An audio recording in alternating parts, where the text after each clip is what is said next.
శిశుహత్యలు చేశారు వాళ్ళు పూర్వం. శిశుహత్య అంటారు. ఆ శిశుహత్యకి ఇంక ఈ జన్మలో సంతానం రమ్మంటే రాదు. ఇంకా మీరు ఎన్ని గింజుకోండి రావడం లేదంటే సాధారణంగా ప్రాయశ్చిత్తం అయిపోతే పిల్లలు పుట్టాలి. అలా ప్రాయశ్చిత్తములు ఎన్ని చేసినా ఎన్ని నోములు చేసినా పుట్టట్లేదంటే అది ఈ జన్మ పాపం కదా. ఈ జన్మలో మనం మంచివాళ్ళమే, గొప్పవాళ్ళమే. తెలియక పూర్వజన్మలో గర్భస్రావాలు ఇతరులకో తమకో చెయ్యడము, చిన్నపిల్లల్ని తీసుకెళ్లి చంపేయడము, చిన్నపిల్లల్ని అమ్మేయడమో చేస్తే, ఇదిగో నిమ్స్ హాస్పిటల్లో ఉన్నాయిగా, వాటిలో మనం వింటున్నాగా పిల్లల్ని ఎత్తుకుపోతున్నారు. వాళ్ళందరికీ రాబోయే జన్మలు అంతే. అప్పుడు తెలియక ఏడుస్తారట, మాకు పిల్లలు పుట్టట్లే. ఎంత ఏడుస్తే మాత్రం ఇప్పుడు పుడతారేంటి? ఆ పాపం మనకి తెలియదు. ఇంకా దానికి ప్రాయశ్చిత్తం లేదు. అలాంటి వాళ్ళని పక్కన పెడితే తక్కిన వాళ్ళకి వారి వారి కర్మలను అనుసరించి స్త్రీల యొక్క శుక్ల శోణితములు కలిసి గర్భం అవుతుంది. ఈ కడుపులో ఈ రేణువు ప్రవేశించిన తర్వాత రేతో బిందువు ప్రవేశించాక ఒక రోజులో అది మిశ్రమము అంటారు.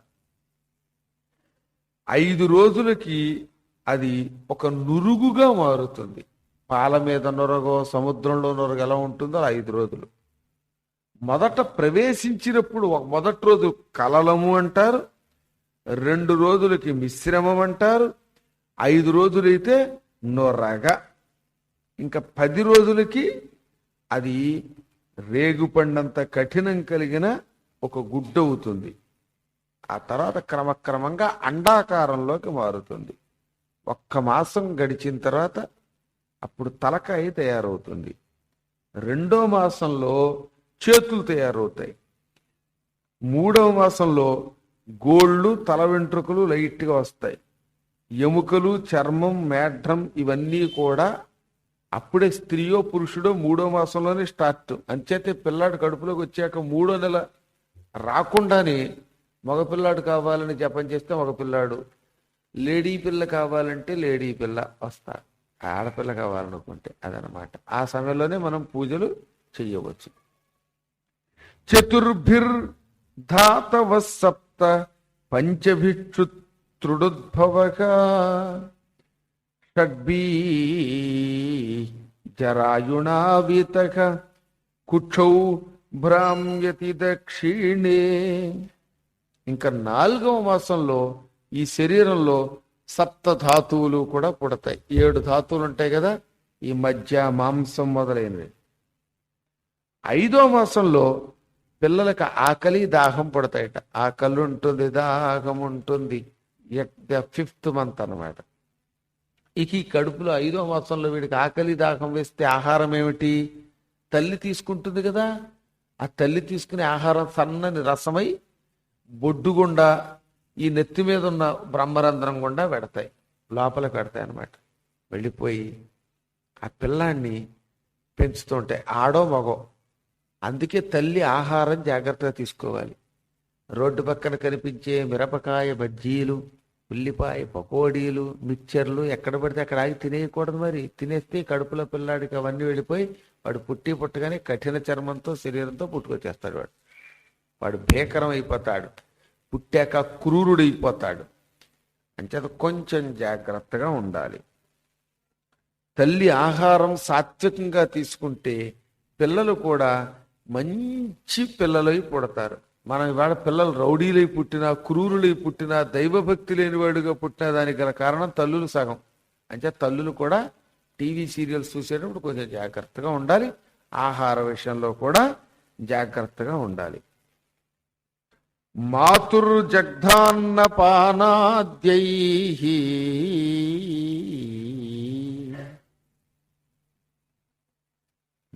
దధాతురు అసమ్మతే సేతేన్మూత్రయోః గర్గే సజంతుర్జంతు సంభవే.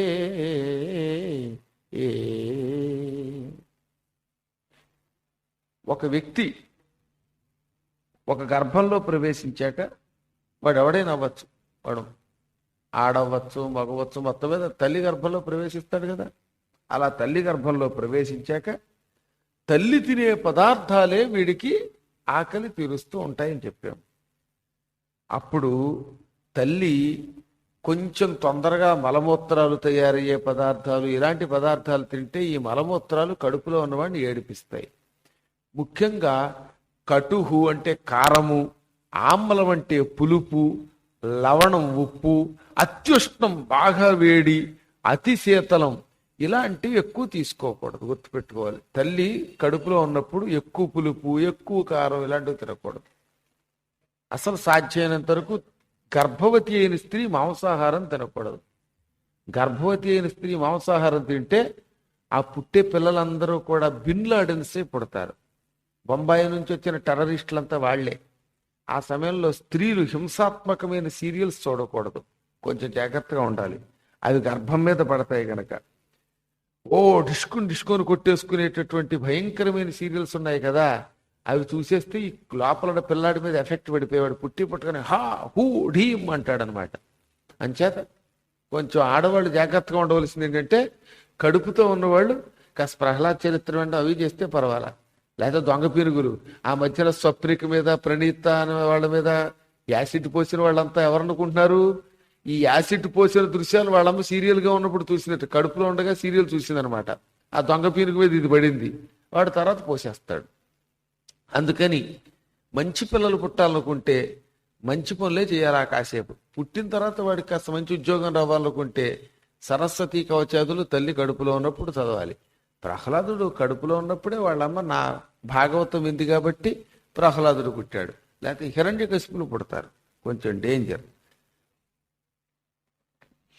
క్రిమిభి క్షత సర్వాంగ సౌకుమార్యాః ప్రతిక్షణం మూర్ఛామాప్నోత్యురుక్లేశ తత్రత్రైః క్షుధీతైర్ముహుః.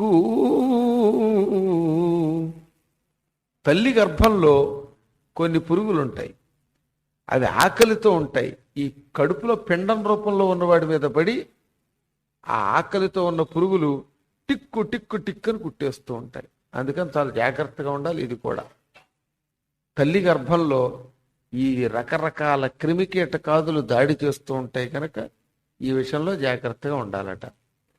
60,000 జన్మల జ్ఞానం తల్లి గర్భంలో ఉన్న పిల్లవాడికి తెలుస్తూ ఉంటుంది. అప్పుడే ఓసారి ప్రహ్లాదుని అడిగారు పిల్లలంతా, ప్రహ్లాద కుమార, నువ్వు మాతో కలిసే చదువుకుంటున్నావు, నీకు మాకు ఒకడే గురువు, పోనీ రహస్యంగా నీకు వచ్చి చెప్పేవాళ్ళు ఎవరూ లేరు, అయినా నువ్వు పుట్టగానే విష్ణు భక్తితో ఎలా పుట్టావు, ఇన్ని విశేషాలు ఎలా చెబుతున్నావు, నీకు ఇన్ని తెలివితేటలు ఎలా వచ్చాయి, ఇంత జ్ఞాపక శక్తి ఎలా వచ్చిందని అడిగారు. అన్నిటికీ మించి ప్రహ్లాదుడికి జ్ఞాపక శక్తి ఎక్కువ. కొంతమంది పిల్లలు ఉంటారు 100 సార్లు 2 అని చెప్పాక 101 మెట్టారండి, ఇందాక మీరు ఏం చెప్పారండి అంటారు. ఏదో 2 ఇంత చేసిపోయి ఏదో పెద్ద గొప్ప ఎక్క అని చెప్పామా. 2 అని 100 సార్లు చెప్తే 101 మార్లు 2 సార్ ఎంత అండి మెట్టారండి అంటున్నారంటే వాళ్ళు దిక్కుమాలాళ్ళు. వాడు కడుపులో ఉన్నప్పుడు వాళ్ళ అమ్మ ఎంతసేపు మన్ను తిన్న పాములో పడుకుని బాగా చేపలు బరక అరగదీసి తినేసింది. అలా చేపలు బాగా తినేసి కోడి పేక కోసి తినేస్తే, సీరియల్స్ ఎక్కువ చూస్తే, టీవీ సీరియల్స్, ఈ కుర్రాడికి జ్ఞాపక శక్తి ఉంటుంది, నాలికి బండవారిపోయి ఇంక వాడు ఏం చెబుతాడో అర్థం కాదు. ఆ మధ్యన హరికథ విన్నాను, ఎంలోకి మంతే ఎత్తని కొత్తరావు పాపం చెప్తే పరపర కొత్తరావు అన్నాడు. వాడు ఇంత చేసి 4 సార్లు విన్నాక అర్థమైంది. యమలోకం అంటే ఏమనుకుంటున్నావు, పాపం చేస్తే పరపరకు వస్తారని చెప్పాలి. వాడు బాగా చేపలు తిని పుట్టాడు, కోడి పొలావు తినేసి పుట్టాడు, దిక్కుమాల పంది మాంసం కుక్క మాంసం బాగా తినేస్తే చిన్నప్పటి నుంచి ఏమైపోయింది, నాలికి ఇంత బండవారిపోయి ఆ దిక్కుమాల నాలికి పని చేయొద్దు. ఒక్కనాడన్నా ఒక జొన్నపొత్తు తిన్నాడా, ఆవు పాలు తాగాడా, పెరుగు తిన్నాడా, నెయ్యి వేసుకున్నాడా దౌర్భాగ్యుడు, పప్పు తినలా. రోజు మేక మాంసం, రోజు పంది మాంసం, రోజు కుక్క మాంసం తింటే ఈ నాలికి పని చేయక చివరికి యమలోకం అంతే ఏతన కొత్తరావు పాపం చెప్తే పరపర కొత్త కూకోయండి అంటాడు. ఇదే కారణం. అంచేత కొంచెం తల్లి గర్భంతో ఉన్నప్పుడు పద్మాకర్ గారి పురాణం వింటే కొంచెం మంచి మాటలు వస్తాయి. అప్పుడు కొంచెం నాలిక బాగా తిరుగుతుంది. అప్పుడు స్టేజీ మీద చక్కగా మాట్లాడగలుగుతారు. లేకపోతే ఉంది స్టేజీ మీదకి వెళ్ళాక అంతే. కాబట్టి సగం బాధ్యత తల్లిది కూడా. గర్భంతో ఉన్నప్పుడు గర్భం నుంచి బయటకు వచ్చాక మళ్ళీ తండ్రి గారి బాధ్యత ఎక్కువ. కొంచెం తండ్రి గారు జాగ్రత్తగా ఉండాలి. వాడి ఇంటికి రాగానే పెళ్ళాం మీద ధామ్ ధూమ్ అంటూ బండబూతులు మాట్లాడితే ఇంకేముంది?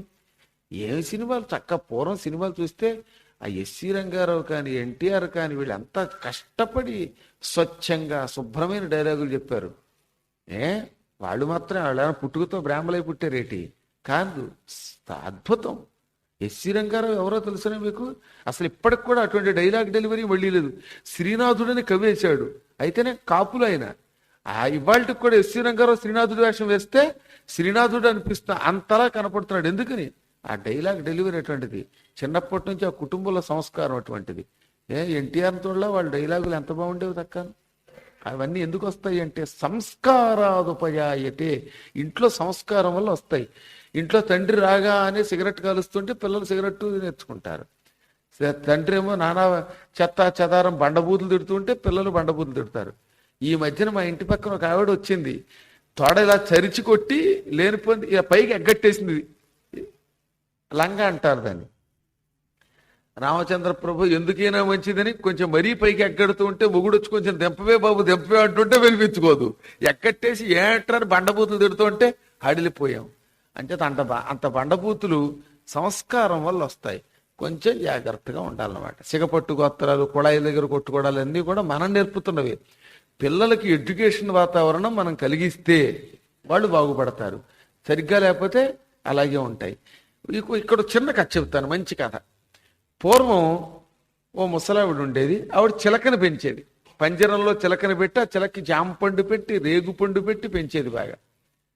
ఆ ముసలావిడికి ఒక్క మనవరాలు. ఆవిడ కొడుకు కోడలు చచ్చిపోతే మనవరాలను తీసుకొచ్చి రోజు పెంచిందిట. ఈ మనవరాలు బామ్మ సినిమా కడతా, కొంచెం ఇష్టం కొంచెం కష్టం సినిమా కడతా, ఓ 25 రూపాయలు ఇవ్వంటే దిక్కుమాలం ఉంటుంది నీకెందుకని తిట్టిదిట పాపం మా అమ్మగారు. కొంచెం నోటి తురుసు. నేను ఊరికి ఇంతకంటే తిట్టలేకపోతున్నాను, ఏం చేయను మరి. ఆవిడ కొంచెం ఎక్కువ తిట్టేదిట. ఈ మనవరాలకి సినిమాకి 25 రూపాయలు ఇవ్వమంటే ఇవ్వడంలా. దాంతో ఈ ముసలావిడ బయటికి వెళ్ళినప్పుడల్లా ఈ మనవరాలు ఈ ముసలావిడ పిసిని కొట్టని తెలుసుకుని కసికొద్దీ మా బామ్మ దొంగ పీనుగు చచ్చిపోతే బాగుండు, మా ముసలిది చావాలి, చచ్చిపోతే ఆస్తి దీనికి వస్తుంది. అప్పుడు రోజు కొంచెం ఇష్టం కొంచెం కష్టమో సినిమాయో, శశిరేఖ పరిణయమో, ఢీ అనో, ఇదో ఉదయభాను డ్రెస్ వేసుకుని ఢీ అనే సినిమాలు చూడతా, అదేదో ఆటల్లో పోవాలో పాట కావాలో పోవచ్చు అనుకుని మా ముసలిది చావాలి అనేదిట ఈ మనవరాలు. కొద్ది రోజులకి చిలక్క మాటలు వచ్చేసాయి. అందుకని ముసలావిడ పెత్తనం ముగించుకుని ఇంటికి రాగానే మా ముసలిది చావాలి అండం మొదలెట్టింది. ముసలావిడికి మండిపోయింది. జామకాయలు, అరటిపళ్ళు, మామిడికాయలు పెట్టి పెంచుతూ ఉంటే, దానిమ్మ గింజలు పెట్టి పెంచుతుంటే దిక్కుమాలిన చిలక నన్ను చావాలని తిడుతోంది. ఈ చిలక్కి మాటలు ఎందుకు వస్తున్నాయి అనుకుని ఆ పక్కనే పాపం ఇలాంటి అర్చక స్వామి ఒక ఆయన ఉన్నాడు. ఆయన కూడా చిలకను పెంచుతున్నాడు అండి. అందుకని అర్చకుల దగ్గరికి వెళ్ళి, ఏమండి పోదారి గారు మా చిలక ఏమో నన్ను చావాలని తిడుతోందండి, దానికి బండబూతులు ఇంకా చాలా వస్తున్నాయండి, అందులో ముఖ్యంగా ముసలిది చావాలంటోందండి, ఈ చిలకతో పడలేకపోతున్నాను, పోనీ వదిలేద్దామంటే కష్టపడి పెంచానండి అందుకని. పాపం అర్చక స్వామి అన్నాడు, నేను రోజు వేదాలు పురాణాలు చెబుతాను, మంత్రాలు చెబుతా, అందుకని మా చిలక్కి మంచి మాటలు వచ్చాయి, మీ చిలకని మా చిలక దగ్గరికి పంపారంటే ఈ 2 చిలకలు ముక్కు రాసుకుంటూ చక్కగా మంచి మాటలు మాట్లాడుకుంటాయి. ఆయనకి తెలియదు ఈ చిలకలు కూడా ఈ మధ్య లేటెస్ట్ గా ఐ లవ్ యూ నేర్చుకుంటున్నాయని పాపం. సరే, మా చిలక కొంచెం వేదాల చిలక, మీ చిలక బూతుల చిలక, ఈ రెండింటిలో మా చిలక వల్ల మీ చిలకకి మంచి మాటలు వస్తాయి, మీ చిలకని పంపించండి అన్నట్ట. సరే, ముసలావిడ సంతోషపడింది. ఈ బండబూతులు పోతాయి, ముసలిది చావాలనడం మానేస్తుంది అనుకుని తన చిలకని తీసుకుని ఈ పంతులు గారి చిలక దగ్గరికి తీసుకొచ్చింది. అర్చక స్వామి చిలక్కి. అంటే ఈ ఇంట్లో చిలక ఉందో లేదో అండి, అక్కడ చిలక ఉంది. ఇప్పుడు కలియుగంలో చిలకాలేవు, వెనక్కి పిలకాలేవు. సరే, మొత్తం మీద ఇప్పుడు తమాషా జరిగింది. ముసలావిడి చిలక ఈ అర్చక స్వామి చిలకను చూసి మా ముసలిది చావాలి అంది. వెంటనే పంతులు గారి చిలక తథాస్తు అంది. ఇంతకీ తథాస్తు అంది అంటే అలాగే అయిపోవాలని. ఇంక ముసలావిడికి మండిపోయి చుట్టూ అని, పూర్వం చుట్టుగా ఉండేవాడు సినిమాలో, పాత సినిమాలో. వాడికి ఇక్కడే చుట్టూ ఇంకెక్కడ ఉండదు, వాడు అని పిక్కునేవాడు అనమాట. ఆ దిక్కుమాల పులుసు సినిమాల్లో అట్లా అలా పీకేసుకుని ఈ 2 చిలకల్ని పంజరంలోంచి తీసి అవతల పారేసిందిట. అంచేత గర్భవతులైన స్త్రీలు ఎవరన్నా ఉంటే వాళ్ళు చేయొద్దండి, పురాణానికి రండి, దిక్కుమాలని సీరియల్స్ చూడకండి. అందులో ముఖ్యంగా ఉదయభాను డాన్స్ ఇప్పుడు చూడకుండా చూసుకోండి, తర్వాత చూద్దరు కానీ అయిపోయాక కావాలంటే ఈ పిల్లల్ని పంపించేది, అది తర్వాత అంటది కరెంట్కి బాబు. అంచేత మొత్తం మీద ఏది ఏమైతేనే సగం తల్లి బాధ్యత ఉందన్నారు. తక్కిన అత్యద్భుతమైన కథా విశేషాలతో రేపు కూడా యథాప్రకారంగా 6 గంటలకు కలుసుకుందాం, 6:30కు కలుసుకుందాం. అంతవరకు స్వస్తి ప్రజాభ్య పరిపాలయంతాం న్యాయ్యేన మార్గేణ మహీం మహీషాః గోబ్రాహ్మణేభ్య శుభమస్తు నిత్యం. లోకా సమస్తా సుఖినో భవంతు. మంగళం కోసలేంద్రాయ మహనీయ.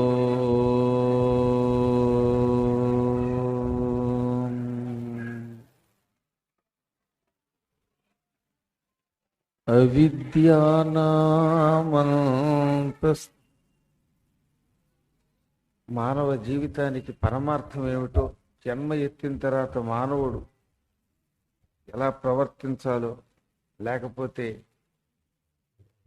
చివరికి ఏ రకమైన జీవితాలు మళ్ళీ మనం ఎత్తుతూ ఉంటామో ఇవన్నీ కూడా మనం చెప్పుకుంటున్నాం. మానవుడు తల్లి కడుపులో ప్రవేశించి పంజరంలో చిలుకలా ఉంటాడు. చిలుకకి అన్నీ ఉంటాయి, ఏం లాభం, అది పంజరంలో ఉంది, స్వేచ్ఛ లేదు, ఎగరడానికి ఉండదు. మామిడి పండు పెడితేనే, యాపిల్ పండు పెడితేనే, లేకపోతేనేమో ద్రాక్ష పండు పెడితేనే స్వేచ్ఛ లేదు. అలా పంజరంలో చిలుకలాగా ఈ గర్భకోశంలో ఉండి, గర్భకోశంలో ఉండడం అదేదో పెద్ద సుఖం అనుకుంటాం మనం, అది చాలా క్లిష్టత అన్నారు. అనుభవించేవాడికి తెలుస్తుంది, బయటవాడికి ఏం తెలుస్తుంది. బయటకు వచ్చాక ఇప్పుడు తెలియటంలా ఇప్పుడున్న నరకం వేరు, అప్పుడున్న నరకం వేరు. తల్లి తినేటటువంటి ఈ చేదు, ఈ ఉప్పు, ఈ కారం, ఇవన్నీ అవయవాలని కొంత పీడిస్తాయట. అలా పీడ పొందుతూ ఉంటాడు. అందుకే గర్భ నరకము అన్నారు. గర్భం అంటే స్వర్గంలా, గర్భం నరకం. ఎందుకు వచ్చాను ఈ గర్భ నరకంలోకి? పిల్లలు లేని వాళ్ళేమో పిల్లల్ని ఎలాగో రకంగా తీసుకొచ్చి గర్భ నరకంలో పారేయాలనుకుంటారు. ఆ నరకంలో ఉన్నవాడు మాత్రం దిక్కుమాలను కూడా ఈ 9 నెలలు ఎలా అనుభవించను రా బాబు, ఎప్పుడు బయటకు వద్దామరా అని వాడనుకుంటాడు.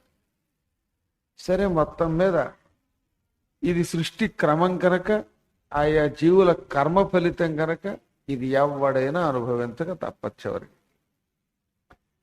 ఉల్బేన సంవృతస్తస్మిన్ నాంత్రైశ్చ బహిరావృతక ఆస్తే కృత్వా శరః కుక్షౌ భోగ్న పృష్ఠ శిరోధరగా.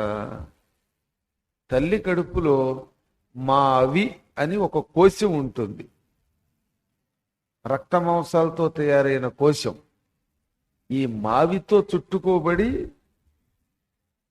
చుట్టూత ప్రేగులు ఆవరింపగా అందులో ఇలా వంచుకుని, చూసారా, పిల్లడు ఇలా ముడుచుకుని ఉంటాడనమాట. ఇలా నడుము వంచుకుని చెయ్యనిస్తాడు వాడు. నిద్ర ఉండదు, మెలకువ ఉండదు, చిన్న చిన్న కునుకనమాట. మా చిన్నప్పుడు మాస్టర్కి ఒక పేరెట్టాం, ఎల్కే డీకే, అంటే లైట్ కునుకు డీప్ కునుకు అని. ఆయన మీటింగ్ జరిగినప్పుడల్లా లైట్ కునుకు వేసేవాడు. 15 గంట మీటింగ్. క్లాసులో పాఠానికి వచ్చి కుర్చీలో కూర్చుంటే, రేయ్ సైలెన్స్ అంటూ మధ్యలో, రే ఎవడ్రా వాడు. కొంతమందికి అది అదృష్టం, మధ్యలో మెలకు వస్తూ ఉంటుంది, నిద్ర వస్తూ ఉంటుంది. ఉపన్యాసంలో కూడా చాలా మంది ఎల్కేలు డీకేలు అయ్యి బాబు నేల మీద పడుకున్నారు, రావు నిద్రలు. ఇంటి దగ్గర వెళ్ళంత రమ్మంటే రాదు. ఒక్క గుళ్ళోనో మాస్టారి పాఠం విన్నప్పుడో వచ్చేస్తాయి. అలా ఈ కుర్రాడు కూడా ఒక నిమిషం కునికేసి మళ్ళీ తెరుస్తూ ఉంటాడు. మధ్య మధ్యలో సెల్ ఫోన్ వస్తూ ఉంటుంది అనుకుంటాను వీడికి. ఆ సెల్ ఫోన్లో మళ్ళీ కార్డు వేయించుకుంటూ ఉంటాడు, మాట్లాడుతూ ఉంటాడు, నిద్రపోతూ ఉంటాడు. మొత్తం మీద అందులో నానా రకాలైన దుర్నరక బాధలు అనుభవిస్తాడు. తత్ర లబ్ధ స్మృతిర్దైవాత్ కర్మ జన్మ శతోద్భవం స్మరన్ దీర్ఘమనుచ్ఛ్వాసన్ శర్మ కిం అనువిందతే అని. ఆ గర్భంలో పూర్వజన్మ జ్ఞానం ఉంటుంది. ఎందుకని అంటే అదే దైవ లక్షణం. ఎంతటి పాపాత్ముడికైనా కడుపులో, తల్లి కడుపులో ఉన్నప్పుడు మాత్రం పూర్వజన్మ జ్ఞానం ఉంటుంది.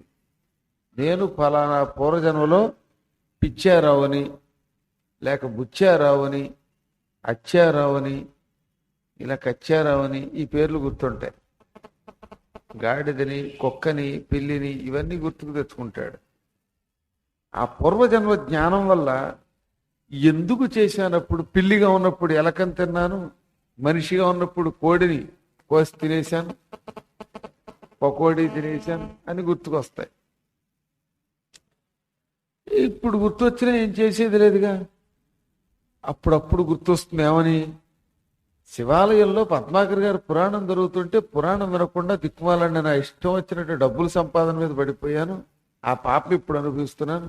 వినుంటే పాప ప్రాయశ్చిత్తమై ఈ దరిద్రపు నరకం వచ్చేది కాదు. అప్పుడు బుద్ధి పట్ల, అప్పుడు పురాణం చెబుతూ ఉంటే కబుర్లు చెప్పుకున్నాను, గంటలు కొట్టాను, అయ్యయ్యో ఎంత పాపం చేశాను అని నరకానికి వెళ్ళినప్పుడు మళ్ళీ తల్లి కడుపులో ఉన్నప్పుడు ఏడుస్తాడు. అది వెనక్కి రాదు. ఇదేంటి సినిమా, ఏమిటి రీల్ వెనక్కి తిప్పడానికి, అదనమాట. అందుకని ఇక్కడ చెప్పాడు.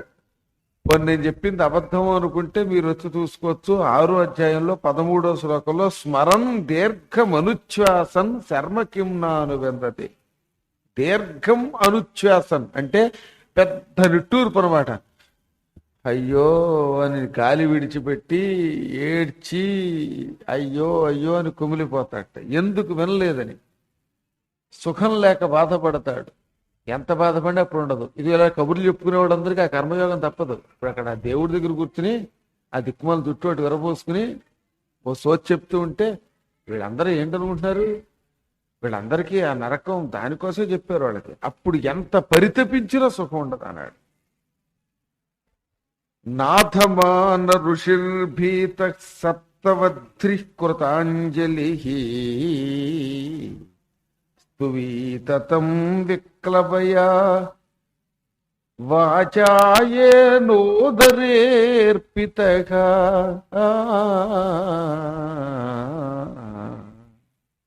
ఈ లోపల 7 ధాతువులు ఉంటాయి, సప్తధాతువులు. ఈ సప్తధాతువులు చుట్టబడితే అప్పుడు వాడు గర్భనరకంలో, నిజంగా నరకం అంటే అక్కడో నరకం ఇక్కడో నరకం, అది ఒరిజినల్ నరకం, ఇది గర్భనరకం. ఇక్కడ కడుపులో ఉన్నప్పుడు మాత్రం మునివుతాట. ఆత్మజ్ఞానం ఉంటుంది, పరమాత్మ జ్ఞానం ఉంటుంది. నన్ను ఈ మాతృగర్భంలో ప్రవేశపెట్టిన పరమాత్ముడికి ఇప్పుడు నమస్కారం చేస్తున్నాను. బతికున్న రోజుల్లో చెయ్యలా, ఆ రోజుల్లో స్వేచ్ఛగా ప్రవర్తించాను, ఆ పాపం అనుభవిస్తున్నాను అని కడుపులో ఉన్నప్పుడు గద్గద స్వరంతో పదే పదే ఏడుస్తాడు. చెప్పారు విక్లవయ్య. విక్లవత్వం అంటే అదనమాట. దీనుడై ఒకానొక నపుంసకుడు ఎలా ఏడుస్తాడో, కష్టం వచ్చినప్పుడు మానవుడికి దుఃఖం వచ్చేస్తుందండో. ఎందుకంటే అన్నీ బాగుంటే తనంత గొప్పవాడు లేడుగా. బాగున్న రోజుల్లో దేవుడు లేడు, దెయ్యము లేడు, గురువు లేడు, పురాణం లేదు, నా అంత గొప్పవాడు బస్తీ మీసవాళ్ళని మగాళ్ళు వీళ్ళు మీసం తిప్పితే వీళ్ళు కనుబొమ్మలు తిప్పుతారు. అప్పుడు ఫోన్లు ఉంటాయి, కబుర్లు వస్తాయి. రవ్వంత తేడా భగవంతుడికి తెలుసు. వీడు ఏం చేస్తే దానికి తగింది నెత్తి మీద పటక్కన పడతాడు. ఆ మొట్టినప్పుడు ఏడుపు వస్తుంది, కష్టం. అప్పుడు దేవుడు, గురువులు, మంచివాళ్ళు, పుణ్యాత్ములు గుర్తుకొస్తారు. ఈ వీడికి కూడా అలాగే గుర్తుకొచ్చి ఆ కడుపులో ఏడుస్తాట. సాధారణంగా ఈ ఏడుపు ఎక్కువగా 7వ నెల నుంచి 9వ నెల మధ్యలో ఎక్కువ ఏడుస్తాట పుట్టేదాకా. ఎందుకంటే ఆ కాలంలో అత్యంత జ్ఞానం ఉంటుంది. ఆ జ్ఞానంలో మహాబాధపడిపోతాడు. పురుగులు, నులి పురుగులు కడుపులో తెగ తిరిగినట్టుగా తిరిగేస్తాడు. అలా చెప్పారు వీడిని పోల్చడం. ఏమని? విష్ఠా భూరి వసోదర. విష్ఠ అంటే మలం. మలములో పురుగు వలె ఈ తల్లి కడుపులో కొంచెం కొంచెం కదులుతాడు. ఆ పురుగు తిరిగినట్టు తిరుగుతాడు. అంటే వీడి ఎంత దౌర్భాగ్యం అనిపించాడో చూడండి. ఇప్పుడు ఇదంతా జీవుడు చేసే ప్రార్థన, అద్భుత ప్రార్థన. మీరు కూడా భక్తి శ్రద్ధలతో వినండి. ఎవరికైనా కష్టాలుంటే ఆ కష్టాలు తొలగించే ప్రార్థనగా చెప్పారు దీని పురాణాల్లో. నమ్మి వినండి అంతే. జీవవాచ శ్రీపతిం జగదాధారం అశుభక్షయకారకం వ్రజామి శరణం విష్ణుం శరణాగత వత్సలం. జీవుడిలా అంటున్నట్ట, ఓ లక్ష్మీ వల్లభ. లక్ష్మి అంటే జీవాత్మ, నువ్వో పరమాత్మవి. లక్ష్మీ వల్లభ అని ఎందుకన్నానంటే ఈ జీవులకి నువ్వే దిక్కు, నువ్వే భర్తవి.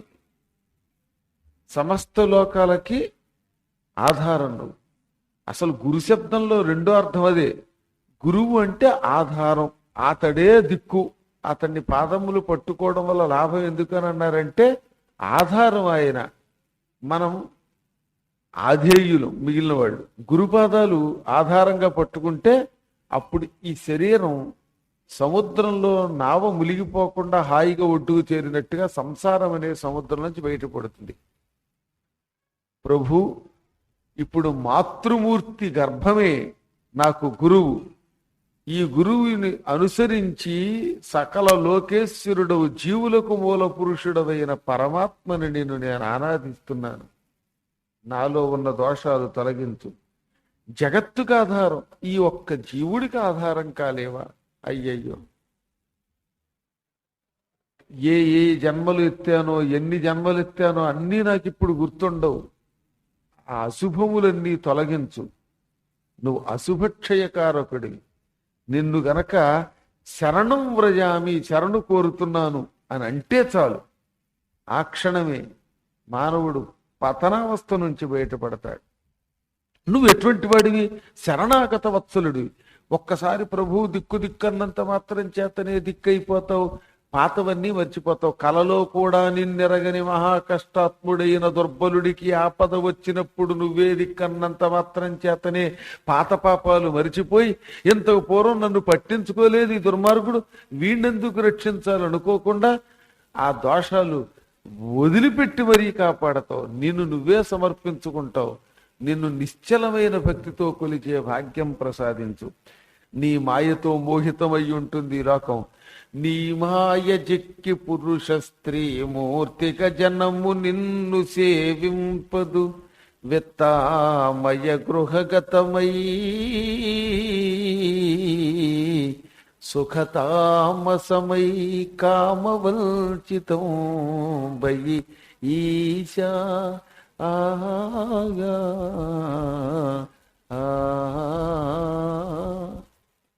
ప్రభు త్వన్మాయా మోహితో దేహే అంటే నీ మాయ చేత మోహింపబడి ఉంటుంది. ఆ మాయలో ఇరుక్కుపోవడం అంటే సాలెగూట్లో ఇరుక్కుపోయినటువంటి ఒక దోమో ఏగో, ఆ గూళ్ళో ఇరుక్కుంటే చచ్చిన బయటికి అదొక పంజరం. ఇంకా తర్వాత చావే దానికి. ఒకప్పుడు ఒక ఏగ సింహం పడుకుని నిద్రపోతుంటే మూతి మీద వాలిందిట, ముట్టి మీద వాలిందిట, ఎక్కడ పడితే అక్కడ వాళ్ళు ఏడిపించేదట. నిద్రపోతానని విసుక్కుంటుంటే వినిపించుకోలేదట. దంతాల్లో వాలి, ముక్కుల్లో వాలి, అదిలా కొట్టుకుంటే ఎగిరిపోయి దొరక్క. ఇంత సింహం ఏనుగుని చంపగలదు, కానీ ఏగని ఏం చేయలేకపోయింది. ఒక్కొక్కప్పుడు అంతే మనం కర్మ. హాయిగా సుఖంగా ఉంటాం, కుట్టే దోమని ఏం చేయలేము. ఎక్కడ పడితే అక్కడ కుట్టేస్తుంది దొంపదాక. ఒక్కోసారి మనం ఉపన్యాసం చెబుతూ ఉంటే చెప్పరాని చోట కొడతాయి వీటి. ఇక అక్కడి నుంచి ఆ కూర్చున్నవాడు వినలేడు, కదలలేడు, ఏం చేయలేడు. ఈ మధ్యన టెక్నిక్ కనుక వీరంతా ఓడో వాసులు రాసుకొచ్చేస్తారు, బోడో వాసులు. అలాగా ఎంత సింహం లాంటి మనిషి ఒక చిన్న దోమకు ఆఫ్టర్ ఆల్ చిక్కినట్టుగా ఆ సింహం చివరికి ఏగ చేత ఏడిపింపబడింది. ఏగోయ్ నీకు దండమన్నా వినిపించుకోలే అని విజృంభించి ఏడిపించింది. అలా ఎగురుతుండగా పైన ఓ సాలిపురుగు గూడు కట్టింది. దీని కర్మగాలి అందులో ఇరుక్కుపోయింది. ఇక చూడండి, ఇది కదలలేకపోయింది. ఆ పురుగు దగ్గరకు వచ్చి మీదకి వచ్చి దాని మీద వారి రక్తం తాగి నేను చంపేసింది. అప్పుడు అది అనుకుందిట, అంత సింహాన్ని గంటన్నర సేపు ఏడిపించాను నా బతుకు, ఇంత చేసి సాలిపురుగు ఎంత ఉంది అంటే నా అంత ఉంది. చివరికి ఆ గూట్లో ఇరుక్కుపోయి చచ్చిపోయాను. మనం కూడా అంతే, ఇష్టం వచ్చినట్టు సింహం లాంటి మనుషుల్ని భయపెడతాం. ఎక్కడో ఇంత పెడతాడు దేవుడు. అది ఎలా పెడతాడో చెప్పాడు. పుత్ర కళత్రకే. ఇందులో సత్యం ఉందో లేదో అందరూ గుండెల మీద చేసుకోండి. మొట్టమొదట పుత్ర వ్యామోహం, కొడుకు మీద వ్యామోహం. వాడు మాట వింటాడో లేదో, చివరికి ఆ కొడుకు కోపం మీద కొట్టి డబ్బులు హక్కుని ఏడిపిస్తాడు. ఎప్పుడో ఒకప్పుడు పుత్ర వ్యామోహంతో బాధపడిన వాడు ఎవడన్నా ఉన్నాడా? ఈ 17వ శ్లోకం అసత్యమో కాదో మీ అందరికీ తెలుసు. పుత్రుడో పుత్రికో కళత్రకే. పెళ్ళం, మా ఆవిడ దేవతండి, జీవితంలో ఒక్కనాడు కూడా తిట్టలేదండి అన్నవాళ్ళు ఎవరన్నా ఉన్నారు? తర్వాతది మొగుడు. మొహమాటలు చెప్పండి, అలాంటి వాళ్ళు ఉంటే వాళ్ళకి మొగుడు వల్ల కానీ, అంటే ఇందులో ఏదో ఒకటి తప్పు ఉంటే చెప్పండి. మా ఆయన వల్ల అస్సలు జీవితంలో ఒక్క మాట పడలా, పెళ్ళైనప్పటి నుంచి ఇప్పటిదాకా ఇంత కూడా ఏమనలేదు, కొట్టలేదు అన్నవాళ్ళు ఎవరన్నా ఉంటారా? అమ్మా అందరూ, ఎవ్వరు కిక్కురు అనరు, అంతే కదా. పెళ్ళాము, పిల్లలు, భార్య, ఈ ముగ్గురు అనేవాళ్ళు ఒక సాలెగూడట. ఇందులో ఇరుక్కుపోతున్నట్టు జీవుడు. అంటే మీరైనా అవ్వచ్చు, వాళ్ళైనా అవ్వచ్చు, అందరికీ వాళ్ళు వీళ్ళని తేడాల. ఇప్పటిదాకా పాసిన మఠం వేసుకుని ఆయన కూడా ఇలా చేసేసారు చూసారా? అంటే గురువు గారు మీరు చెప్పింది ఓడించి నమస్కారం చేస్తున్నాను. నిజంగా సృష్టి రహస్యం చెబుతాడు ఆయన. నీ మాయతో చిక్కి ఈ పురుషులు స్త్రీలు నిన్ను సేవింపక ఇదిగో ఈ భయంకరమైన గూట్లో ఇరుక్కుపోయి సర్వనాశనం అయిపోతున్నారు. ఇదే మాయా పంజరం. అదేమిటి? భార్య, పుత్రులు, పుత్రికలు, మొగుళ్ళు, ఇళ్ళు, డబ్బు. ఇది అనమాట విత్తామయ గృహగతమై. అంటే డబ్బు, ఆమయం అంటే రోగం, గృహ ఇల్లు. భార్యాభర్తలు ఇద్దరు ఒక్కసారి కూడా కొట్టుకోలేదు అనుకోండి, అప్పుడు కొంపలో చిచ్చు వస్తుంది. ఏమిటో తెలియదు మరి, పక్కవాడితో సరిహద్దు తగదాయో, లేకపోతే ఇంట్లో ఎవడో దౌర్భాగ్యుడు చేరడం, మొత్తం మీద దుంపదగ ఎక్కడో దొరిపెడతాడు. లేదా డబ్బు, అన్నీ బాగున్నాయి ఒకడికి, అనుకోకుండా ఎవడో వడ్డీకి ఇస్తానంటే 15 లక్షలు తీసుకెళ్లి పక్కవాడి చేతిలో పెట్టాడు. ఆ 15 లక్షలు రావు, ఇక ఎక్కడి నుంచి అదొక ఏడు. సుఖతామసమై లేదా సుఖములు, అవి తమో గుణాలు. సుఖాలు ఎక్కువైతే కూడా రోగాలు వస్తాయి. భోగాలంటే రోగాలే. ఏ పని చేయకుండా ఇంట్లో కూర్చుని తింటూ ఉంటే ఇండైజెషన్ పట్టుకుని, బీపీ పట్టుకుని, షుగర్ పట్టుకుని, ఒకటి కాదు నానా రోగాల్లో పడి మళ్ళీ అదో కష్టం. కామవంచితం వైశ, కోరికలు అన్ని బాగుంటే కోరికలు అన్నమాట. ఏదో కోరిక వస్తూనే ఉంటుంది. పక్క స్థలం వచ్చేస్తే బాగుండు, వాడెవడో వచ్చేదో ఇస్తే బాగుండు, లేకపోతే సన్మానం చేస్తే బాగుండు, ఏదో దిక్కుమాల కోరిక ఉంటూనే ఉంటుంది. అస్సలు నా జీవితంలో ఏ కోరిక లేదన్న వాళ్ళు ఎవరన్నా చేయొద్దండి. ఎత్తాం, నేను అసలు ఎత్తను. అంచేత నాకు ఉంది కోరిక, మా అమ్మవారిని ప్రతిష్ఠించాలి, వైభవంగా త్రిశక్తి పీఠం లోకానికి సేవ చెయ్యాలని నాకు ఎక్కువ కోరికగా ఉంది. 3 అమ్మల్ని ప్రతిష్ఠించాలనే కోరికతోటి సగం రాత్రి పగలు నిద్రపడాల. అంచేత అంత పెద్ద కోరిక రాకుండా లేదని నేను ఎలా అంటాను? అంచేత అక్కడ ఇక్కడ అని కదా అన్ని చోట్ల కోరికలు ఉంటాయి. అదిగో ఆవిడకు కూడా చెయ్యెత్తారు, కోరిక ఉంది. అంటే త్రిశక్తి పీఠం ప్రతిష్ఠ వలనే కోరిక ఉంది. అంచేత కోరికలు ఉన్నాయి, లేవు అంటే అది అబద్ధం. గురవయ్య గారు చెయ్యెత్తలేదు అంటే కోరిక ఎక్కువ ఉందని ఎత్తలేదు ఆయన, అదనమాట. ఆయన ఇంకా ఎక్కువ కోరిక ఉంటుంది. అసలు గురువు గారి కంటే పెద్ద కోరికలు రిటైర్ అయిన వాళ్ళకి ఎక్కువ ఉంటాయి. అంచేత ఆయనకి ఎన్ని కోరికలు ఉన్నాయో మనకేం తెలుసు. ఆయనకున్న కోరిక ఒకటి తెలుసా? గురువు గారి కోసం 25 లక్షలు సంపాదించి ఆయన చేతిలో పెట్టి దానం చేస్తే బాగుండని పెద్ద కోరిక. పాపం ఆ 25 లక్షలు ఆయనకి రాక పెద్ద కోరికతో అల్లాడిపోతారు. మంచి కోరికలు ఉన్నాయి కాబట్టి గొడవ లేదు. అందరికీ ఒక్కొక్క కోరిక. అందరిని అడిగాను నేను. నా వెనకాతల ఆఖరికి మన క్యాసెట్లు చేస్తున్న మన శ్రీనివాస్ కూడా పెద్ద కోరిక ఉంది. ఏమిటంటే గురువు గారికి ఎప్పుడో ఒకప్పుడు మంచి కారు, ఏసీ కారు, పెద్ద కారు, 8 మంది ఎక్కే కారు, డ్రైవర్తో సహితంగా దానం ఇచ్చేద్దాం అనేవాడు. అంటే ఫిక్స్డ్ డిపాజిట్తో పాటు. ఎప్పుడొకప్పుడు వాహనం పురమాయించడం కష్టమైపోతుంది ఉపన్యాసానికి. అందుకే ఆయన కోరిక కూడా తీరాలి. తప్పట్లు కొట్టండి. ఇలాగా మొత్తం మీద ఏదో కోరిక. అహం మమాభిమానేన గతోఖం సంస్కృతిం పరాం. ఇప్పుడు ఆయన ఏమంటున్నాడంటే, అహం నేను, మమ ఇది నాది, ఈ అభిమానంలో సంసారంలో పడిపోయాను, కడుపులో ఉన్నాను. ఈ కడుపులోంచి బయటపడ్డాకైనా ఇక ఎప్పుడూ జీవితంలో తల్లి కడుపులో పడకుండా ఉండేటట్టుగా నన్ను అనుగ్రహించు ప్రభూ అని కడుపులో ఉన్న జీవుడు ప్రార్థిస్తున్నాడు. ఇదంతా బయటకు వస్తే ఎలా ఎందుకు ప్రార్థిస్తాం? బయటకు వచ్చాక అస్సలు ప్రార్థించాం. పొద్దుట 7 గంటలకి పెసరట్టు ఉప్మా ఎలా ఉంటుంది, 3:30కి సోనీ మ్యాక్స్లో టెస్ట్ క్రికెట్ ఎలా ఉంటుంది, అన్నీ ఇవి మనకి. కృతం పరిజన సార్థే మయా కర్మ శుభాశుభం ఏకాకీతేన దగ్ధోకం గతాస్తే ఫలభాగిన. ఇంకా ఏమంటున్నాడు ఆ కడుపులో ఉన్న శిశు, ఓ స్వామి, కుటుంబ పోషణ నిమిత్తంగా నేను ఎన్నో చేశా. పరిజనస్యార్థే, నా పరిజనం, నా పెళ్ళాం కోసమో నా బిడ్డ కోసమో నానాయాతంలో పడ్డా. బిడ్డ అనుకున్నాను, అది మట్టి గడ్డలా ఏడిపిస్తోంది. పెళ్ళాం అనుకున్నాను, నా నోటికి కళ్ళెం వేసింది. పెళ్ళాం కాదు గొళ్ళెం, నోటికి కళ్ళెం. బిడ్డ కాదు, వాడు మట్టి గడ్డ. వీడు మొగుడు కాదు, వీడు పెద్ద తెగుడు. ఇలా మొత్తం మీద తిట్టుకుంటూ ఉంటాం. మళ్ళీ ఏమో పాపకార్యాలు చేస్తూనే ఉంటాం. ఈ కుటుంబం అశాశ్వతమైన కుటుంబం, శాశ్వతం అనుకుని దీనికోసం, దీని పెంపు కోసం, దీని అభివృద్ధి కోసం చెయ్యరాని పాపాలు చేస్తాం, సంపాదిస్తున్నాం.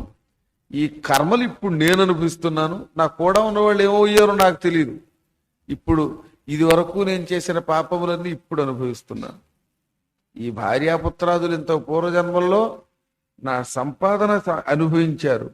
నా పాపంలో షేరు తీసుకున్న వాళ్ళు ఒక్కళ్ళు లేరు.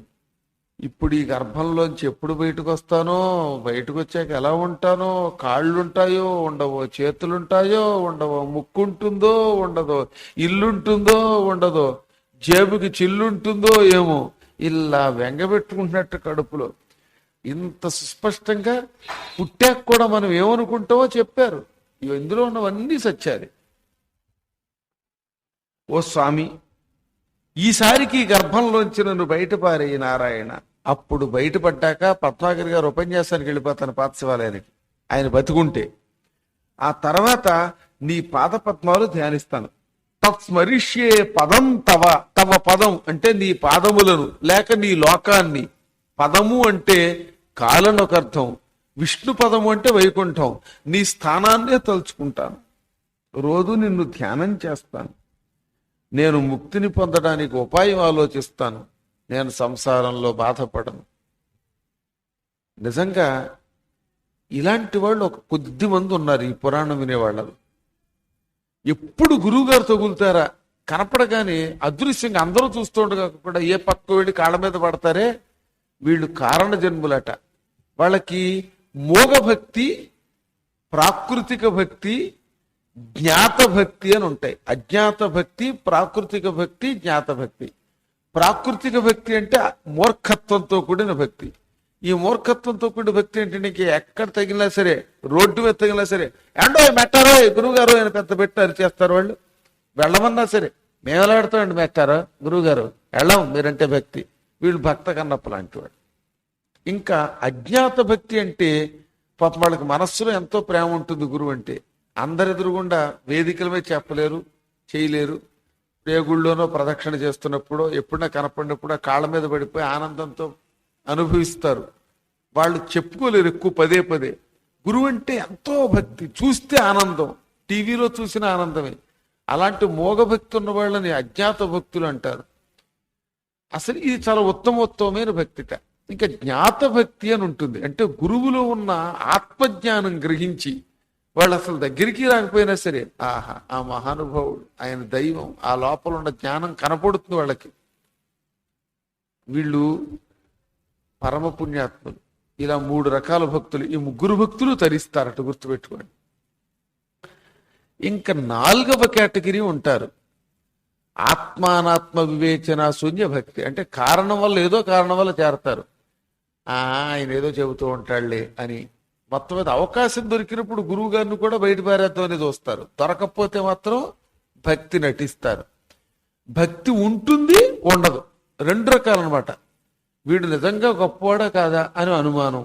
అమ్మో అలా అంటే పాపమేమో, మళ్ళీ భక్తులు ఏముంటారో పక్కన. అప్పుడప్పుడు ఈ పురాణంలో శ్లోకాలు భయపెడుతూ ఉంటాయి. అప్పుడు మళ్ళీ వెనక్కి అవుతారు. రియలైజేషన్ ఉంటూ ఉండకుండా, అంటే విశ్వాసం అవిశ్వాసం, ఊగిసలాట భక్తులు. ఊగిసలాట భక్తులకి ఇంకా 11 జన్మలు పడుతుట, ఇది స్వర్గాది లోకాలకు వెళ్ళి మోక్షం పొందడానికి. కానీ మొత్తం మీద ఎప్పుడో ఒకప్పుడు వస్తారు, అసలంటూ పట్టుకున్నారుగా. ఇందులో మూఢభక్తులైనా తొందరగా మోక్షం పొందుతారు, పూర్తి జ్ఞాతభక్తులైనా మోక్షం పొందుతారు, అజ్ఞాతంగా గురువు గారిని మనస్సులో ఆరాధించినా మోక్షం పొందుతారు. ఇదో విశ్వాసాల మధ్యలో ఏడుస్తూ ఉంటారే, అలాంటి వాళ్ళకి మాత్రం ఎక్కువ టైం పడుతుంది. సహజంగా భక్తుల్లో నమ్మి నమ్మకుండా, కాసేపు గొప్పవాడు కాసేపు గొప్పవాడు కాదు అని 2 రకాలుగా అనుకుంటారే, వాళ్ళు ఎక్కువ ఉంటారట. అందులో కలియుగంలో ఎక్కువగా స్వార్థ భక్తులేగా. స్వార్థం నెరవేరితే అనుకున్న కోరిక భక్తుడు, ఒక కోరిక నెరవేరాక ఇంకో కోరిక వస్తుంది కదా, నెరవేరకపోతే భక్తుడు కాడు. ఇలా ఉంటారు. అలాంటి వాళ్ళ వల్ల ఎవడికి లాభము ఉండదు, నష్టం ఉండదు. చివరికి వాడు నష్టం ఎక్కువ పొందుతాడు అలాంటి భక్తుడు. నాలో అలాంటివి లేకుండా మోక్షం పొందే ఆలోచన ఇచ్చే భక్తిని ఈ స్వామి. విణ్మూత్రకూపే పతితో దగ్ధోఘం జఠరాగ్నినా ఇచ్చల్నితో వివసితుం కదా నిర్వాసతే బహిః. స్వామి సకల లోకేశ్వర, ఈ గర్భంలో ఓ పక్కన మలం ఉండే పేగులు, పెద్ద ప్రేగు, మరో పక్కన మూత్రద్వారాలు, ఇదొక కోపం, పురుగులు, చెత్త చెదారం, భీకరమైన ఆహారాలు, మాంసాహారాలు, ఫలహారాలు, పులిహారలు, దద్దోజనాలు, వీటన్నిటితో దహింపబడుతున్నాను జఠరాగ్నిలోని. ఈ గర్భం నుంచి ఎప్పుడు బయటపారేస్తావు, ఎప్పుడొస్తానో తెలియదు, వస్తే ఏమవుతానో తెలియదు, ముందొచ్చేస్తే చస్తాను, వెనక వస్తే చస్తాను. తగిన శాస్తి చేసావు, పూర్వం చేసిన పాపాలకి రక్షించు అంటూ దీనుడై ఏడుస్తట పాపం. నీవు ఎటువంటి వాడివి? దీనదయాళునా, దీనదయాళువు నువ్వు. దీనులంటే అభిమానం. ఎక్కడ దీనత్వంతో ఏడ్చే మనుషులుంటే అక్కడ నువ్వు ఉంటావట. అందుకే గజేంద్ర మోక్షంలో దీన్నే చెప్పారు, దీనదయాళు అన్నారు. కలడందురు దీనులయడా, కలడందురు పరమయోగి గణముల పాలన, కలడందురన్ని దిశలను కలడు కలండనెడివాడు కలడో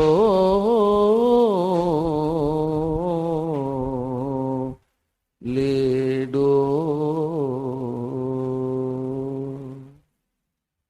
ఎక్కడ దీనులు ఉంటే, ఆపదలలో ఉన్న మనుషులు ఎక్కడుంటే అక్కడ ఉంటాడంటారు. ఆపదలున్నప్పుడు నువ్వే దిక్కని మొరపెట్టి ఏడ్చి కాళ్ళు పట్టుకుని జపం చేస్తే అన్నీ మర్చిపోయి రక్షిస్తాడంటారు. మహాయోగులు ఎక్కడుంటే అక్కడ ఉంటాడంటారు. అన్ని దిక్కులలో అంతటా ఉన్నాడంటారు. అలా ఉన్నాడు ఉన్నాడు ఉన్నాడని ఆ పరమాత్ముడు అసలు ఉన్నాడా లేడా, ఉంటే నన్ను ఎందుకు రక్షించడన్నాడు ఆ జీవాత్మ. ఇప్పుడు ఈ కడుపులో ఉన్న పిల్లవాడు అదే అంటున్నాడు, ఇన్ని కష్టాలు పుడుతున్నాను, ఈ కష్టాలకు అంతం లేదా, నిన్నే నమ్మాను, ఏ జన్మలోనో తెలియక చేసిన దోషం, ఆ దోషాలని క్షమించు, కాపాడు ప్రభూ, రక్షించు రక్షించు రక్షించు, ఈ కుక్షిలోంచి బయటపారే, ఇంకా మళ్ళీ ఇందులో పారేయకు అని ఏడుస్తాడు. ప్రభు నువ్వు దీన దయాళువి, అందుకే నిన్ను శరణు వేడుతున్నాను. కానీ ఒక్క కోరిక, ఈ కడుపులోంచి బయటకు వచ్చాక కూడా ఇది మళ్ళీ గుర్తుండాలి. గుర్తుంటే కదా నిన్ను ధ్యానం చేస్తాను, ఇది గుర్తు లేకపోతే మళ్ళీ మామూలే. హాయిగా తిరుగుతాను, తింటాను, పక్కవాడిని కొడతాను, ఆడుకుంటాను, నా ఇష్టం వచ్చినట్టు ప్రవర్తిస్తాను. నన్ను క్షమించు, నన్ను రక్షించు బాబు, మహాత్మా, పరంధామ, ఈ కడుపులో ఉన్న జ్ఞానం ప్రసాదించు. నవా నిర్గంతుమిచ్చామి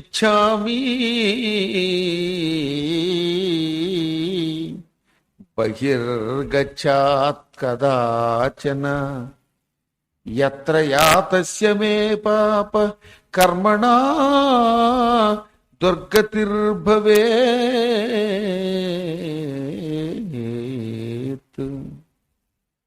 మళ్ళీ అంతలోనే అనుకుంటాట, తల్లి కడుపులోంచి బయటపడితే మళ్ళీ ఏమవుతానో ఇదో భయం. ఇప్పుడంటే కడుపులో ఉన్నప్పుడు పూర్వజన్మ జ్ఞానం గుర్తుండి నిన్ను స్తోత్రం చేస్తున్నాను, శరణు వేడుతున్నాను స్వామి, రక్షించు, ఈ మాతృగర్భంలో ఇక ప్రవేశించకూడదని దీనుండి వేడుకుంటున్నాను. కానీ బయటకు వచ్చాక మళ్ళీ పాత వాసనలు తగులుకుని అన్నీ మర్చిపోయి నా ఇష్టం వచ్చినట్టు వ్యసనాలలో ఇరుక్కుపోతానేమో, నీ పాదభక్తి విడిచిపెడతానేమో, దుష్కర్మలు చేస్తానేమో, మళ్ళీ పుడతానేమో, ఏమో. అందుకని ఒక్కొక్కసారి ఈ కడుపులోంచి బయటికి రాకుండా ఉంటే బాగుండును అనిపిస్తోంది. ఏమో, నాకు ఏది మంచో తెలియటంలా, ఏది చెడ్డో తెలియటం లేదు. వస్తే దుఃఖమో సుఖమో, రాకపోతే సుఖమో దుఃఖమో, ఏం చెయ్యాలి? అసలు బయటకు వస్తే ఇంకా కష్టం, అన్నీ మర్చిపోతాం కనుక నీ పాదాలు నమ్ముకుంటున్నాను. ఈ సంసార బంధంలోంచి ఆత్మని విముక్తుణ్ణి చెయ్యి.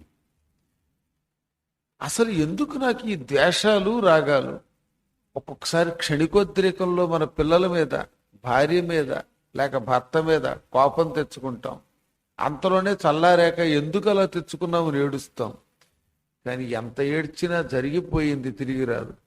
అలాగే ఏవేవో కర్మలు చేసి పుడుతున్నాం. ఈ పుట్టడం కంటే పుట్టడము చావడము లేని త్రోవ వెతుక్కోవాలి. మళ్ళీ ఇంకెన్ని జన్మలు ఎత్తిస్తావో రక్షించు. ఈ ప్రకారంగా ఏవం కృతిమతిర్గర్భే దశమాసస్తువన్ ఋషి సత్యక్షపత్యవాచీనం ప్రసూత్యై సూతి మారుతగా ఆగా. ఇలా 7వ మాసం నుంచి 10వ నెల వరకు కూడా తల్లి గర్భంలో వీడు ఈశ్వర జ్ఞానం పొంది స్తోత్రాలు చేస్తూ ఏడుస్తూ ఉంటాడు. అప్పుడప్పుడు లోపల మళ్ళీ సుఖం కలుగుతుంది. ఆ సుఖం కలిగినప్పుడు అనవసరంగా ధ్యానం చేశానేమో, ఇదేదో సుఖంగా ఉంది అని కొంచెం భ్రమ కలుగుతుంది. దీని దొంపదగా ఈ భ్రమ ఎన్ని వినండి, ఎన్ని చెయ్యండి, కొంప ముంచేవి ఇవే. ఇన్ని వింటావా? మళ్ళీ స్వస్తింటి తలు పులిహార ఎక్కడ దక్కదో అని పరిగెత్తేస్తాం. దిక్మాల ఆ పులిహారలో ఏం టేస్ట్ ఉందో తెలియదు. కానీ ఈ పురాణం కంటే పులిహార మీద, దలిహార మీద. లేకపోతే గుళ్ళోకి వచ్చి కూడా కబుర్లు వస్తున్నాయంటే ఇంక వాళ్ళకి ఏం చెబుతాం? ఇంటి దగ్గర రాని కబుర్లన్నీ, చెత్త కబుర్లన్నీ గుళ్ళోకి వచ్చాక వస్తాయంటే అదే పూర్వయోగం అంటే, కర్మయోగం అంటే. ఆ సమయంలో 10 మాసాలు పూర్తవుతాయి. ప్రసూతి వాయువు అని ఒక వాయువు ఉంటుంది.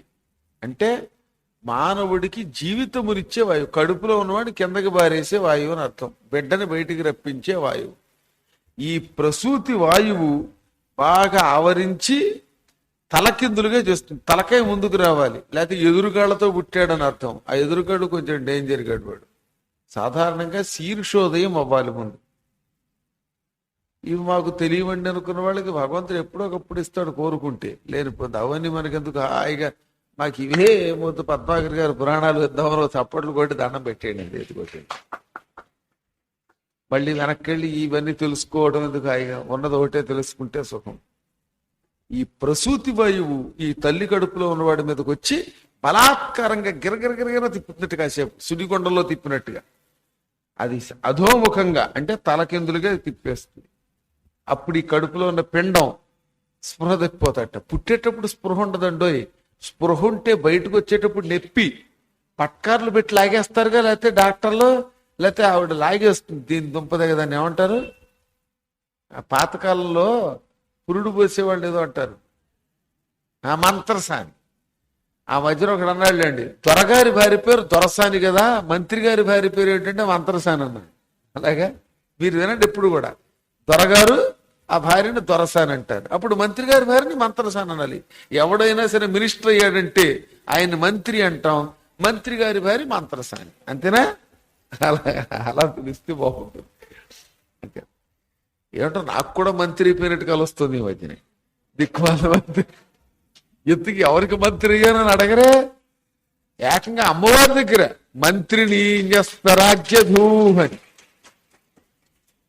అంతే. భూలోకంలో మా అంబికా కృష్ణ గారు మినిస్టర్, అందులో సందేహం లేదు, ఆయన మంత్రి గారు. అక్కడ ఆయనకి నేను పోటీగా వచ్చామా, ఆయనకి గురువు గారిని నేను నా మంత్రిత్వం ఎక్కడంటే మణిద్వీపంలో చెప్పారుగా, మంత్రిని అని పేరుందిగా ఆవిడకి, ఆవిడ మంత్రిని.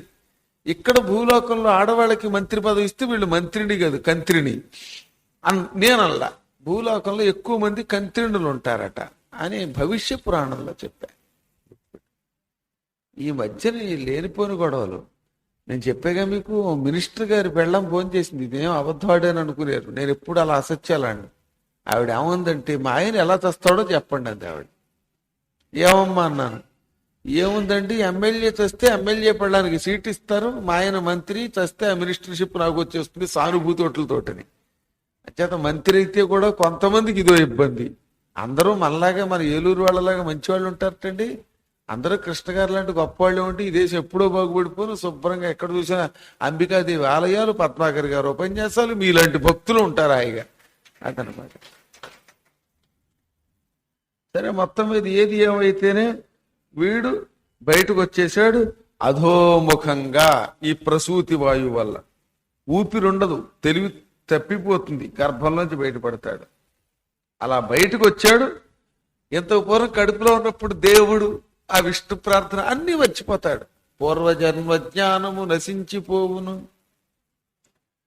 పూర్వజ్ఞానం మరచునులే అని పూర్వం తత్వాలు పాడేవారు. నా చిన్నప్పుడు కూడా తత్వజ్ఞానాలు, గీతాలు పాడేవాళ్ళు. సాధువులు మన దేశంలో ఉన్నారు, వాళ్ళకి సంస్కృతం రాకపోయినా తెలుగులో ఎన్ని పాటలు పాడేవారు అనమాట. అద్భుతమైన గీతాలు అనమాట. కడుపులోంచి అలా తలకాయ బయటికి రాగానే అన్నీ మర్చిపోతాట, ఏడుస్తాట. ఏడస్తే సరే సరే, ఏడవకపోతే ఏం చేస్తుంది, ఈ లోపు ఈ మంత్రసానో లేకపోతే ఈ నరుసో వచ్చి పటకా పటకా పటకా పటకా పొట్ట మీద కొట్టి కొంచెం లేపివాడిని ఏడిపిస్తున్నట. అప్పుడు కోయ్ కోయ్ అని ఏడుస్తారు. ఏడిస్తే బతికినట్టు, ఏడవకపోతే ఉంది. మళ్ళీ కొంతమంది పుట్టగానే కూడా వెళ్ళిపోయేవాళ్ళు ఉన్నారన్నారు. ఏడవకుండా కొందరు నవ్వుతారు, లేని పొరుగొడవ. వాళ్ళు ఎంత గొప్పవాళ్ళైనా సరే, ఎంత స్థాయిలో కూర్చున్న వంకరగా మూతిపెట్టి వెలేనవుతారు వాడు, అన్నిటికీ ఓ నవ్వు అనమాట, దిక్కుమాల నవ్వు. అసలు కొంతమందికి నవ్వే ఉండదు, అలా కూర్చుంటారు, అది వాళ్ళు సుకురుతారు.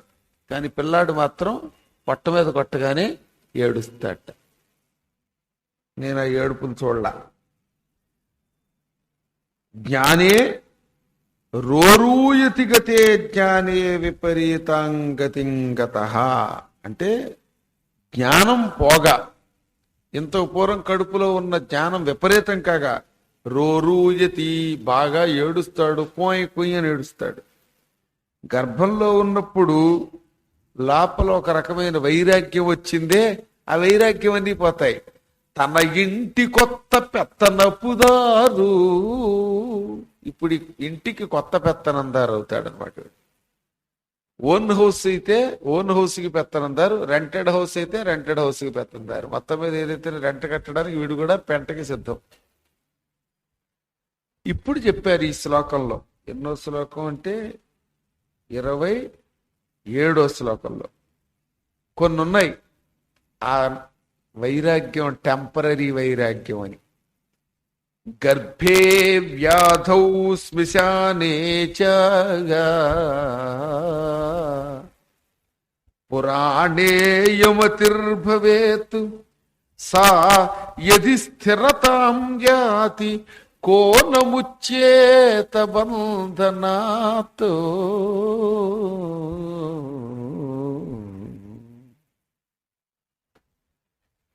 కడుపులో ఉన్నప్పుడు జ్ఞానం ఉంది కదా, ఆ జ్ఞానం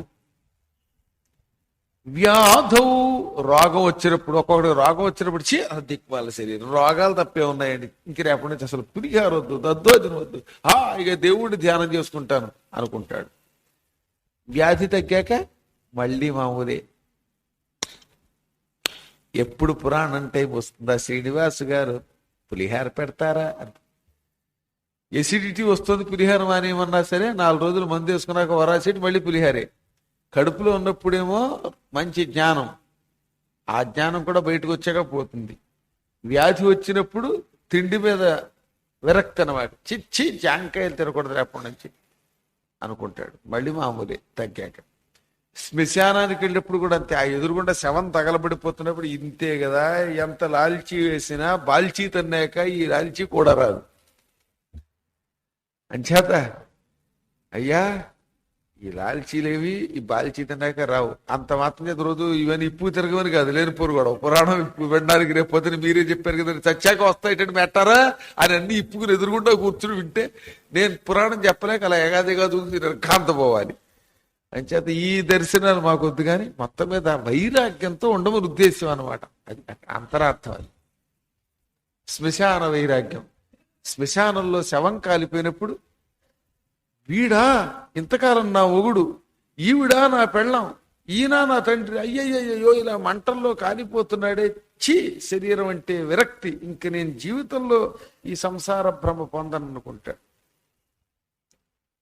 మళ్ళీ ఇంటికి రాగానే ఆకలిస్తోంది, నీరసం వచ్చేస్తోంది, బాబోయ్ ఇడ్లీలోకి ఏం వేసావు, కొత్త ఊరగాయ ముక్కలేసా. ఎప్పుడూ లేదు, వీరు ఎవరన్నా చచ్చిపోయినప్పుడు కొత్తగా ఊరగాయ ముక్కలేసి ఇంట్లో పెట్టు తింటారు, అల్లపు చట్నీలు అవి పెట్టుకుని. ఆ కబుర్లు చెప్పుకుంటూ మధ్య మధ్యలో ఈ టిఫిన్ తింటూ ఎంత మంచివాడు పోయాడు, ఇంతకేంటి కారప్పొడి తక్కువ వేసావు, ఎంత మంచివాడు పోయాడు, నెయ్యమే ఎంత మంచివాడు పోయాడు, ఇడ్లీ తినడం అయిపోయింది, కాస్త కాఫీ పట్టరా అంటారు. నేను చూడలేదేటి ఇవన్నీ, చూశాను నేను, నాకు బాగా. ఓ చోట గరుడ పురాణం వింటున్నారు, గరుడ పురాణం వింటూ మధ్యలో సీక్రెట్ గా పెళ్ళాం మధ్యలో వెళ్ళిపోయి 2 ఇడ్లీ తినేసి వచ్చి వెళ్ళి గరుడ పురాణం వింటుంది దిక్కుమాలు కూడా. ఇంతకీ వినేది గరుడ పురాణం, మధ్యలో లేచాడు 6 ఇడ్లీ వినడానికి ఓపిక రావద్దు మరి, అందుకని. అంటే దీన్ని ఏమంటారంటే శ్మశాన వైరాగ్యం. పురాణేయం, పురాణం విన్నప్పుడు కూడా అంతే. ఇప్పుడు ఈ పురాణం విన్నంతసేపు ఏమనిపించేస్తూ ఊపు వచ్చేస్తారు వాటికి. రేపటి నుంచి ఈ ఇల్లు, ఈ సీరియల్స్, ఈ టిఫిన్లు ఇవేమీ వద్దు, మా గురువు గారి కాళ్లే పట్టేసుకుని ఆయన ఏం చెబితే తినేస్తాను, ఆస్తి రాసి ఇచ్చేస్తాను అనుకుంటాడు. ఈ దాడి బయటికి వెళ్ళాక ఆస్తి రాసి ఇస్తాడు, రూపాయి వాడు దొంగ పేరుగా, అది మళ్ళీ మామూలు. అంచేత పురాణ వైరాగ్యం అన్నారు దీన్ని. ఈ విధంగాట ఈయన అంటున్నాడు, సా యది స్థిరతాం, కడుపులో ఉన్నప్పటి జ్ఞానం, రోగాలు వచ్చినప్పుడు వచ్చిన వైరాగ్యం, శ్మశానానికి వెళ్ళి వచ్చినప్పుడున్న వైరాగ్యం, పురాణం విన్నప్పుడు వచ్చిన వైరాగ్యం, ఈ బుద్ధి, ఈ జ్ఞానం గనక యది స్థిరతాం, ఇది శాశ్వతంగా ఉంటే కోనముచ్చేత బంధనాత్, ఇంకెవడికి మాత్రం బంధాలుంటాయి, ఎవడైనా మోక్షం పొందుతాడు, ఎవడు ఇంక సంసారంలో ఇరుక్కోడు. కానీ ఇందులో ఏది స్థిరంగా ఉండదు, ఇది అశాశ్వతం. 5 నిమిషాలు పోయాక మళ్ళీ ఇంటికని కానీ పరుగు పరుగు రెడిపోయి టిక్కు అని రిమోట్ నొక్కేయటమే. మరి ఇందులో ప్రతి వ్యక్తి అంత ఆనందం ఎందుకు వచ్చేస్తుందంటే సత్యం చెబుతున్నారని ఆనందంలో తట్టుకోలేక పగలబడి మరి నవ్వుతారు. అంటే గురువుగారు ఎంత పచ్చినదని చెప్పారు.